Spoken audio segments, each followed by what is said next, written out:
छत्तीसगढ़ के रायपुर में एक ऐसा मंदिर है जिसके बारे में बहुत कम लोग ही जानते हैं, जहां दो तालाबों को लोग आज भी सास और बहू के नाम से पुकारते हैं। सरुना में बने इस अनोखे मंदिर में भगवान शिव पंचमुखी रूप में विराजमान है। एक ऐसा स्वरूप जो बेहद ही दुर्लभ माना जाता है। मान्यता है कि यहाँ जो भी सच्ची श्रद्धा से मनोकामना मांगता है, उसकी हर इच्छा पूरी होती है।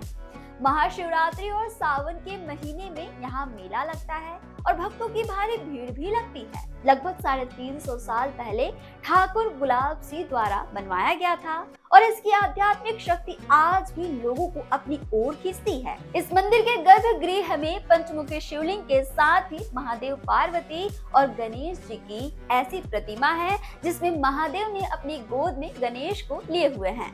हंस पर सवार ब्रह्मा की मूर्ति भी स्थापित है। छत्तीसगढ़ से जुड़े और अपडेट्स के लिए आप देखते रहें वयम छत्तीसगढ़।